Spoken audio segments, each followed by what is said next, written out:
하이탑 통합과학에 오신 것을 환영합니다.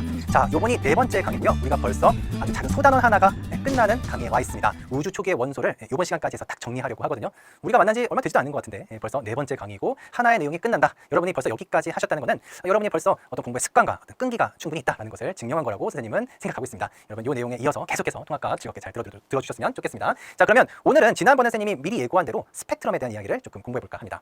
자, 이 스펙트럼이 무엇인지에 대해서 먼저 이야기를 좀 해야겠죠. 이 스펙트럼이 나올 때마다 항상 같이 나오는 것이 바로 이 분광기가 됩니다. 분광기. 여러분 중학교 때 분광기를 관찰한 적이 있으신가요? 뭐 학교마다 조금씩 다른데 여기 분광기를 하나 갖고 왔어요. 이렇게 생긴 이렇게 은색통입니다. 은색통. 이 분광기의 한쪽은 이렇게 동그랗게, 여러분 잘 안 보이시겠지만 동그랗게 구멍이 하나 뚫려 있고, 이 반대쪽은 슬릿이라고 해서 이렇게 이제 가는 선 같은 게 있어요. 뭐 얘네들을 가지고 이렇게 이제 이런 식으로 관찰을 하는 건데, 이 관찰을 하게 되면 이 분광기 안쪽에 스펙트럼이라고 하는 세 개의 띠가 나타나게 됩니다. 그래서 이것은 빛을 색깔에 따라서 나누는 도구 혹은 기구다라고 생각하시면 되겠네요. 보통 여러분들이 이런 것들을 분광기, 이런 특수한 어떤 기구가 있어야 돼 이렇게 생각할지 모르겠지만, 초등학교 때 이런 거 한 번쯤은 보신 적 있으시죠? 이게 뭐예요? 이게 이제 프리즘이라고 하는 이 삼각형의 유리기구입니다. 이 프리즘 역시 빛을 분산시키는 분광기의 역할을 하고요. 뭐 가장 일반적인 건 이 공기 중에 있는 물방울도 프리즘 역할을 해서 이 공기 중에 있는 물방울이 만드는 세 개 띠, 무지개를 우리는 스펙트럼의 한 종류로 보기도 합니다. 근데 이런 스펙트럼을 왜 배우냐? 스펙트럼을 통해서 우리는 우주의 원소 분포를 알 수 있다는 거예요. 어떻게 그러한 신기방기한 일이 일어나는지 같이 보도록 하겠습니다. 자, 스펙트럼의 종류에 대해서 먼저 볼게요. 첫 번째, 연속 스펙트럼이라고 하는 것은 고온의 별, 굳이 별이 아니어도 괜찮습니다. 고온의 어떤 물체, 고온의 별 혹은 어떤 물체에서 방출되는 이 빛은 무지개의 색깔 같이 세 개 띠가 어떤 끊김이 없이 연속해서 모두 나타납니다. 빨주, 노초, 파남보, 그 사이사이 색깔들도 모두 채우게 되는데, 그것을 우리는 연속 스펙트럼이라고 부르게 됩니다. 여기 보면 분광기 대신에 프리즘 갖다 놨네요. 그렇죠? 여러분 좀 친숙해지라고 갖다 놓은 겁니다. 그래서 이것이 이제 일반적인 스펙트럼이라고 보통 생각들을 하는데, 좀 다른 형태의 스펙트럼이 있다는 거예요. 선 스펙트럼이라는 것이 있습니다. 선 스펙트럼은 말 그대로 선으로 나타나는 스펙트럼이다라고 생각을 하시면 되겠고요. 자, 고온의 기체, 높은 온도의 기체가 어떤 빛을 발하게 될 때 그 빛을 관찰하면 우리는 선 스펙트럼을 관찰하게 됩니다. 혹은 우리가 선 스펙트럼이라고 얘기하지 않고 고온의 기체가 방출하는 빛에 의한 스펙트럼이다라고 해서 우리는 얘를 방출 스펙트럼 혹은 방출선이라고 부르게 됩니다. 그래서 선 스펙트럼은 뭔가 방출하는 것이다라고 생각하시면 되겠습니다. 흡수 스펙트럼이라는 것이 있어요. 이 흡수 스펙트럼은 고온이 아닌 어떤 기체요? 저온의 기체가 이렇게 있을 때 이 빛이 저온의 기체를 통과하면 이렇게 연속 스펙트럼에서 약간 이빨이 빠진 것처럼, 이렇게 이빨이 빠진 것처럼 검은색 선이 군데군데 빠져 있는 선이 나타납니다. 이 선은 뭐냐면 이 저온의 기체가 이 별의 스펙트럼 중 일부 색깔을 쏙쏙쏙쏙 빨아먹은 거예요. 이렇게 얘네들 빨아먹었다, 빨아먹은 선 그러면 안 되겠죠. 빨아먹었다는 걸 좀 유식하게 뭐라고 하냐면 우리가 흡수라고 합니다. 그래서 얘를 흡수선, 그리고 스펙트럼을 흡수 스펙트럼 이렇게 부르게 됩니다. 자, 요것들이 이제 스펙트럼의 종류가 되겠고요. 이 스펙트럼의 종류를 보면서 우리가 두 가지의 아주 좀 특별한 스펙트럼이 있다는 걸 알 수 있었죠. 방출 스펙트럼, 흡수 스펙트럼. 방출 스펙트럼 우리는 또 다른 말로는 선 스펙트럼 이렇게 부르게 됩니다. 근데 얘네들을 왜 이런 것들이 나타날까? 한번 알아보도록 하겠습니다. 여기서 조금 어려운 얘기가 나오는데 이게 여러분 이제 나중에 과학 배울 때 좀 유용할 수 있으니까 같이 한번 얘기해 볼게요. 에너지 준이라는 것이 무엇인가를 알아볼게요. 원자는 원자핵과 전자로 이루어져 있고, 원자핵을 중심으로 특정한 궤도, 그러니까 원자핵이 이렇게 있으면 특정한 길에만 뭐가 전자가 이렇게 있을 수 있습니다.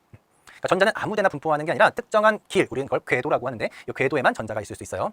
이 전자가 위치한 궤도에서 전자가 가지는 이 에너지, 이 궤도에서 얘가 갖고 있는 에너지를 에너지 준위라고 부르게 됩니다. 그래서 이 핵과 가까운 준위를 에너지 준위가 낮다라고 얘기하고, 핵에서 멀수록 높은 에너지 준위를 갖고 있다라고 표현을 하게 되는 거죠. 그런데요, 이 전자가요, 이 하나의 궤도에만 만족하지 않고 이리저리 이동할 수 있어요. 일로 그렇게 점프해서 올라갈 수도 있고, 일로 내려갈 수도 있고. 자, 이렇게 올라가거나 내려가면서 방출하거나 흡수하는 빛이 발생하게 되는 것입니다. 자, 그래서 선 스펙트럼은요, 전자가 높은 에너지, 그러니까 높은 곳에서 낮은 곳으로 이렇게 내려오게 되면 에너지를 갖고 있다가 에너지가 갑자기 없어지는 거잖아요. 그 에너지 어디 갔을까요? 빛으로 내보낸 거죠. 그래서 이렇게 내려갈 때 빛을 방출하게 되고, 이 빛을 관찰하면 우리가 방출 선 스펙트럼을 관찰할 수 있게 되는 겁니다. 반대로 이 원자핵 주위를 돌고 있는 낮은 준위의 전자가 높은 준위의 전자로, 높은 에너지 준위로 점프해서 올라가려면 뭐가 필요하다고요? 에너지가 필요해요. 그래서 주변에 있는 에너지를 이렇게 흡수해서 옵니다. 이 에너지를 어디서 얻은 거예요? 얘가 지나가는 빛이 있는데, 빛이 이렇게 지나가는데, 이렇게 지나가다가 얘한테 에너지를 뜯기는 거죠. 그 에너지를 이렇게 뺏어가지고 요만큼을 이렇게 뺏어가지고 얘가 그 에너지를 삼아서 이렇게 올라가게 된다, 이런 얘기예요. 그렇죠? 그래서 지나가는 빛에서 특정한 에너지를 뺏어가지고 얘가 이렇게 올라가게 되는구나. 그것을 우리가 흡수 스펙트럼으로 보게 되는 겁니다. 그러니까 쉽게 얘기하면 뺏기니까 특정한 에너지를 뺏긴 빛의 스펙트럼을 본 거죠. 그죠? 여러분 요거 방출은 요거를 보고 여기서 나오는 빛을 본 건데, 흡수는 그게 아니라 지나가는 빛인데 뺏긴 빛을 보게 된 거예요. 그것을 흡수 스펙트럼이라고 합니다. 자, 그런데요. 여기서 되게 중요한 두 가지가 있어요. 이 스펙트럼을 관찰을 할 때 잘 관찰을 하다 보니 이 원소에 따라서 그 에너지 준위와 간격이 다 다르게 나타나요. 수소는 보면 지금 몇 개 있냐면요, 하나, 둘, 셋, 네 개의 선이 딱딱딱딱 이렇게 방출 스펙트럼을 보면 나와 있어요. 헬륨은 보니까 헬륨도 4개네요. 헬륨도 4개긴 한데 이따가 나오겠지만 두께가 약간 달라. 두께가 훨씬 두꺼워요. 나트륨은 이렇게 이렇게 나타나게 됩니다. 2번이 되게 중요해요. 이 2번에다가 별표 하나 딱 쳐놓고 보겠습니다. 한 종류의 원소에서 관찰되는 흡수선과 방출선은 같은 위치에서 나타난다 라고 돼 있어요. 이게 무슨 말일까? 예를 들어서 수소라고 해볼게요. 수소. 이 수소 원자 안에 어떤 전자에서 이러한 일이 발생을 하는 거잖아요. 그죠? 전자에서 발생을 하는 거니까 수소라는 종류만 같으면 얘가 방출하는 빛이나 얘가 흡수하는 빛이나 그 빛의 파장, 그 빛이 흡수하거나 방출하는 스펙트럼상의 위치가 어떻다는 거예요? 같다는 거예요. 그래서 수소의 스펙트럼, 흡수 스펙트럼 보면 이 부분이 흡수됐거든요. 그런데 방출하는 선을 보니까 이 부분으로 방출이 했어요. 그럼 우리가 뭘 알 수 있냐면은 우리가 지구에서 원소들의 선 스펙트럼은 이미 이 지구에서 이미 알고 있어요. 이거 알고 있는 거예요. 알고 있는 거. 이건 뭐냐면은 저 우주에 어떤 기체가 있어요. 저 우주에 어떤 기체가 있는데 거기서부터 빛이 통과해서 오면서 거기서 이제 흡수를 당해가지고 이렇게 오죠. 그런데 걔네들을 분석을 해보면 여기에 빠진 것들이 무슨 원소에 해당하는지를 비교할 수 있다는 거예요. 그래서 저 멀리 우주 저 멀리 막 몇십만 년 떨어진 저기에 있는 그 구름 같은 저게 뭔지를 알 수 있다는 뜻입니다. 그게 요 얘기예요. 그러니까 저기 있는 거 저기에 막 수소가 있습니다. 헬륨이 있어. 그거 어떻게 아냐? 얘네 둘을 비교해서 안다는 뜻이에요. 굉장히 신기하죠. 그런 식으로 알게 되는 겁니다. 그래서 방금 이야기했죠. 별빛의 스펙트럼을 분석하면 흔히 무슨 스펙트럼이요? 흡수 스펙트럼을 분석하면 얘가 무슨 원소인지를 알 수가 있다라는 아주 신기한 내용이 되겠습니다. 그리고요. 또한 아까 쌤이 얘기한 것 중에 수소와 헬륨을 아까 비교할 때 선의 개수가 이제 4개였잖아요. 그죠? 4개인데 잘 보면 그 선의 두께가 조금 달라요. 그걸 두께를 우리가 두께 이렇게 얘기하지 않고 선폭이라고 하거든요. 이 두께가 다른 거는 뭐냐면 걔네들의 선이 막 겹쳐 있는 거예요.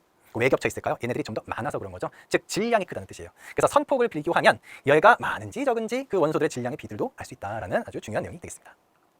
자, 요 미니 강의 잠깐 보시면요. 태양의 스펙트럼에 대한 얘기가 나오고 있어요. 태양의 스펙트럼 하면 그냥 딱 생각할 땐 태양이 이렇게 있고 태양은 고온의 별이죠. 그래서 태양의 빛이 쫙 왔을 때 우리가 프리즘을 통해서 얘네들 스펙트럼 하면 어떤 스펙트럼이 나와야 돼요? 당연히 연속 스펙트럼이 나와야 되는 거지. 고온의 빛이 뭐 중간에 아무것도 없는데 쫙 와가지고 했으니까, 그지? 그런데 여기에 보니까 태양 스펙트럼에 흡수선이 나타났습니다라는 거죠. 그럼 이게 무슨 뜻이냐면은 태양부터 지구까지 오는데 뭔가가 있다는 거예요. 그래서 얘를 빼앗아 먹은 거죠. 무엇이 얘를 빼앗아 먹었을까요? 그게 바로 태양의 대기다라는 겁니다. 굉장히 놀라운 사실이에요. 이 태양의 스펙트럼을 처음 관찰한 사람이 프라운호퍼라는 사람이거든요. 이 프라운호퍼라는 사람이 그냥 연속 스펙트럼으로 보이던 이 태양의 스펙트럼을 정말 정밀하고 자세하고 끈기 있게 관찰하다 보니 흡수선이 있는 겁니다. 실제로 여러분이 그냥 이런 분광기로 태양 보잖아요. 그러면 아무리 봐도 그 흡수선 안 보여요. 그냥 아주 선명한 연속으로 쨍 하고 나옵니다. 근데 이 사람은 그렇게 본 게 아니에요. 굉장히 큰 사이즈로 굉장히 정밀하게 본 거예요. 봤더니 진짜 흡수 스펙트럼이 있다. 그 말은 뭐예요? 저 불타는 태양에 우리 지구와 같은 대기권이라는 게 존재하더라라는 거고요. 그걸 여러분이 중학교 때는 체층이라고 배웠던 내용입니다. 사실 우리 인간의 어떤 상식으로는 상상이 안 되죠. 야, 저렇게 때문에 대기 다 타버리지. 어떻게 남아있어? 대기가 있어요. 굉장히 놀라운 발견이었던 거죠. 그 프라운호퍼의 태양 흡수 스펙트럼이 이겁니다. 그래서 태양 흡수 스펙트럼 보니 정말로 빠짐이 있고 요게 이제 여러 가지 원소들을 이제 대비시켜 본 거죠. 대비시켜 봤더니 수소의 선도 들어 있고 뭐 나트륨의 선도 들어 있고 그래서 대기권 성분이 이렇게 되어 있는 체층이라는 것이 존재하는구나. 우리가 그냥 이거 눈으로 관측했을 때 체층 진짜 안 보이거든요. 여러분들 뭐 이제 책 같은 데서 이제 체층을 보신 적이 있을지는 모르겠지만 거의 보이지 않고 그 교과서 같은 데 보면 어떻게 나와 있냐면 일식 때나 좀 관찰할까 말까 뭐 이런 얘기가 태양의 빛이 딱 없어져야 대기가 보일까 말까 뭐 이 정도 얘기를 합니다. 그런데 바로 이 같은 스펙트럼을 통해서 그 존재를 알아내었다라는 것을 보았을 때 이 스펙트럼이 얼마나 대단한가라는 거를 여러분이 알 수가 있겠죠. 자, 그래서 스펙트럼을 통해서 분석을 해보니 이제 수소가 약 74%, 헬륨이 약 24% 정도 선폭을 비교해서 알아냈다는 거죠. 그래서 앞서 얘기했던 우리 전 시간에 얘기했던 가모프의 예측, 수소와 헬륨의 질량비가 빅뱅 이론에 의하면 몇 대 몇이요? 3대 1이 될 거라는 것을 이 스펙트럼을 통해서 관측을 했다는 거예요. 그래서 이것이 바로 빅뱅 이론의 결정적인 두 번째 증거가 되는 거죠. 첫 번째 증거는 우리 지난 시간에 살펴봤던 우주 배경 복사가 되는 것이고요. 그래서 빅뱅 우주론을 지지하는 아주 강력한 증거로 나타나게 됐다는 거 알아두시면 되겠습니다. 자, 여러분들 이제 페이지 넘겨보시면 탐구 실험이 나와 있어요. 그래서 여러분들 요 학생이 딱 보고 있는 게 이거예요. 보고 있는 같이 이렇게 보고 있는 거예요. 이렇게 보고 있고 지금 요거는 그냥 방전관이라고 부르는 거거든요. 방전관이 뭐냐면은 기체를 딱 들어있어요. 기체에서 어떤 이제 빛이 나오도록 에너지 준위를 높였다 낮췄다 하면서 높였다가 낮췄다 하면서 방출 스펙트럼이 나오도록 해주는 그런 기기를 이제 방전관이라고 부르게 되고 이 방전관에서는 선 스펙트럼이 나오게 됩니다. 그래서 어떤 기체를 넣었냐에 따라서 이 방전관에서 나오는 이 선 스펙트럼의 종류가 달라지게 되겠죠. 그래서 여러분들 여기 보시면 수소, 헬륨, 네온, 수은 이 각각의 다른 스펙트럼이 나오는 것을 관측할 수 있습니다. 이게 과정 1번이고요. 왜 선생님 이거 강조하냐면 문제 좀 밑에 나오거든요. 1번이 이제 방전관으로 본 스펙트럼. 두 번째, 백열 등에서 방출되는 빛과 햇빛을 분광기로 관찰하고 스펙트럼의 특징을 비교하시오. 그래서 백열 등은 뭐냐면 여러분 그 백열 전구 이렇게 돼가지고 필라멘트 이렇게 해가지고 이게 백열 전구예요. 그래서 얘가 열을 쫙 받아가지고 뺑 하고 비치는 거거든요. 얘가 고온의 물체에서 나오는 빛이기 때문에 연소 스펙트럼이에요. 그래서 얘가 연소 스펙트럼이고 햇빛은 이렇게 아까 얘기한 흡수 스펙트럼인데 사실은 요 실험이 되나? 선생님 해봤거든요. 안 나와요. 절대 이거 관측 못합니다. 이거 장난 아니에요. 그냥 쨍 하는 굉장히 강렬한 게 되고요. 이제 뭐 이제 그 정밀한 어떤 연구소나 이런 데 가서 이제 관측을 하면 이 흡수선이 보이게 됩니다. 어쨌든 흡수 스펙트럼에 대한 얘기를 하는 게 2번입니다. 기억하시나요? 다시 한번 기억해볼게요. 1번은 무슨 스펙트럼? 방출 스펙트럼, 선 스펙트럼. 2번은 흡수 스펙트럼. 자, 그럼 문제를 풀어볼까요? 정리가 먼저 나와 있네요. 수소는 방출선 4개가 뚜렷하게 나타나고 네온은 수소나 헬륨에 비해 방출선이 많이 나타난다. 이거는 뭐냐면 원소마다 스펙트럼의 요 선, 뭐 이런 것들이 다르다 이런 얘기고요. 백열 등과 같이 고온에서 방출되는 빛은 연속 스펙트럼, 아까 백열 전구 얘기했었죠. 햇빛은 흡수선이 나타난다. 왜요? 태양의 대기가 그 빛의 에너지를 빨아들이기 때문에 그런 얘기죠. 그래서 대기에서 수소가 존재한다는 것을 알게 됐다. 뭐 이런 얘기를 쫙 정리하고 있습니다. 문제 볼게요. 선생님 정리하는 동안 요 앞에 1, 2번 까먹으셨죠? 다시 한번 말씀드리면 1번은 요 방출선에 대한 얘기를 하고 있었고 선 스펙트럼. 2번은 흡수선에 대한 이야기를 하고 있었습니다. 네, 기억하세요. 과정 1에서 원소들의 선 스펙트럼은 모두 같게 나타난다. 아니죠. 원소들마다 선 스펙트럼이 다릅니다. 방정관이 어떤 기체를 넣냐 달라져요. 2번 과정 1에서 각 원소들의 스펙트럼은 모두 흡수 스펙트럼이 아니죠.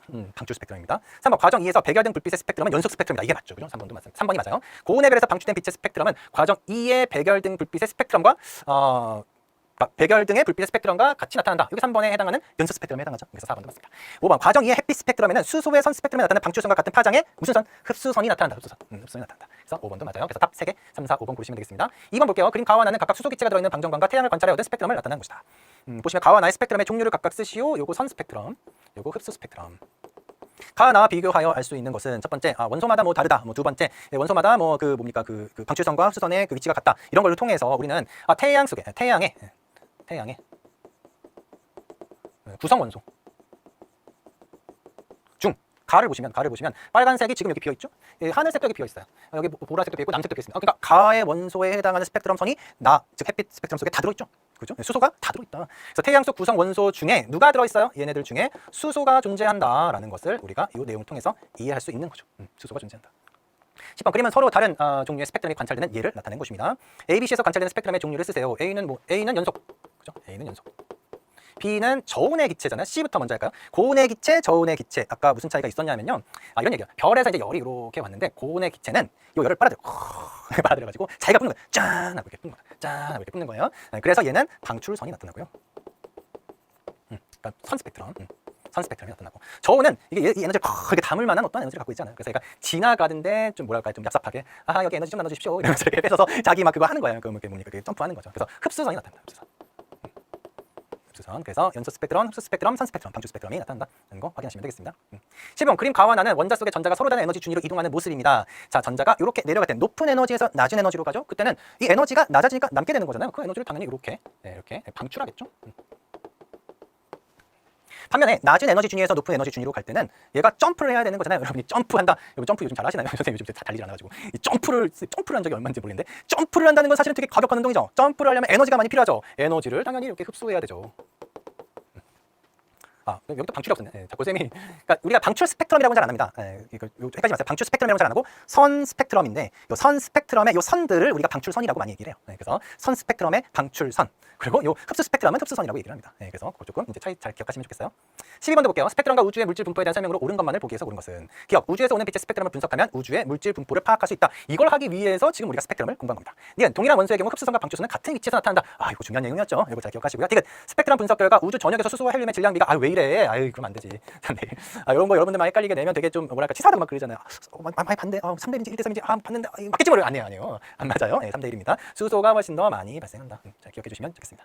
자, 오늘의 키포인트 볼게요. 우주의 원소 분포, 우주에 존재하는 수소 헬륨의 질량비는 3대1로 존재하고, 이것이 빅뱅 우주론의 증거가 되는데, 이걸 어떻게 알아냈다? 오늘 배운 거는 여기서 이게 아니죠. 이거 어떻게 알아냈다는 얘기예요? 이거 요 3대1이라는 거 스펙트럼으로 알아냈다. 스펙트럼이 그렇게 위대하고 대단한 거다. 뭔가 귀찮고 짜증나는 거 아니다. 이런 걸 통해서 우리는 태양에 대기가 있다는 아주 놀라운 사실까지, 우리 인간이 관측해서는 알기 어려운 사실까지 알아냈다. 인간 대단하다. 최고. 이렇게 얘기할 수 있는 거죠. 자, 그래서 우주의 흡수 스펙트럼을 관찰하고 원자의 선 스펙트럼, 이건 지구에서 할 수 있는 거죠. 지구에서 관찰한 선 스펙트럼과 우주에서 내려온 흡수 스펙트럼을 비교해 보면 우주에 분포하는 원소의 종류와 질량비를 계산할 수 있고, 이 질량비를 계산한 것이 3대1이었다. 우리는 그거를 통해서 이제 뭘 할 수 있냐면요. 잠시만요.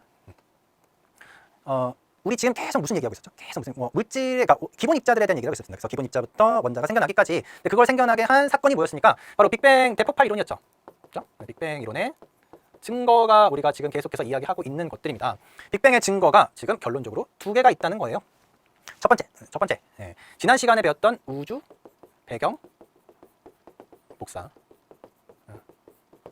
그 원자가 이제 전자를 탁 캐치하면서 새로운 빛이 생겨나면서 발견하게 된 3켈빈의 우주 배경 복사가 빅뱅의 결정적인 증거다. 두 번째가 이 원자들의 질량 비율. 수소와 헬륨이 몇 대 몇? 3대1로 발생을 했다. 빅뱅 이론이 아니고서 지난 한번 얘기했던 정상 우주론에 따르면 물질이 동일하게 균질하게 계속해서 나타나야 되기 때문에 이러한 비율이 이렇게 변할 이유가 없어요. 근데 빅뱅 우주론은 처음에 물질이 생겨났고 그 정해진 물질 안에서 물질들이 마구 결합하고 하면서 생겨나기 때문에 그 비율이 이러한 형태로 변화하는 거거든요. 그래서 이렇게 변화했다는 것 자체가, 이 물질의 비율이 이렇게 되었다는 것 자체가 빅뱅 우주론이 맞구나라는 증거가 된다는 사실입니다. 그래서 이 두 가지가 우리 첫 번째 소단원은 사실은 어떤 결정적인 결론과 같은 거예요. 여러분이 이 내용을 잘 기억해 주시면 여러분들이 지금까지 4시간 잘 공부했다라고 보실 수 있겠습니다. 여러분 어떠신가요? 첫 번째 소 제목 끝나니까 후련하시기도 하시고 내용들 좀 어려운 듯하지만 그래도 여러 번 듣다 보니까 숫자들도 좀 감에 있고 그런 느낌이 좀 있으시죠? 자, 우리가 사실 주변에 있는 물질들을 보면요, 수소와 헬륨을 구경하기라는 건 쉽지가 않아요. 여러분들 수소 본 적 있나요? 헬륨은 본 적 있죠. 왜 놀이동산 가면 안녕하세요 이렇게 하는 이런 헬륨은 본 적 있어요. 근데 우리 몸이나 이런 걸 이루는 거는 사실 그런 원소가 아닌데 나트륨, 탄소 이런 것들인데라고 생각할 수 있죠. 그래서 우리가 지금 배웠던 수소나 헬륨보다 더 무거운 원소들은 그럼 어떻게 발생을 했는데라고 궁금증이 생길 수 있을 거라고 생각합니다. 생기셔야죠. 생겼겠죠? 여러분 전제됩니다. 그죠? 그래서 그 다음 시간에는 이것보다 더 무거운 원소가 어떻게 생겼을까 그 내용을 같이 한번 공부해 보겠습니다. 다음 시간에 만나요.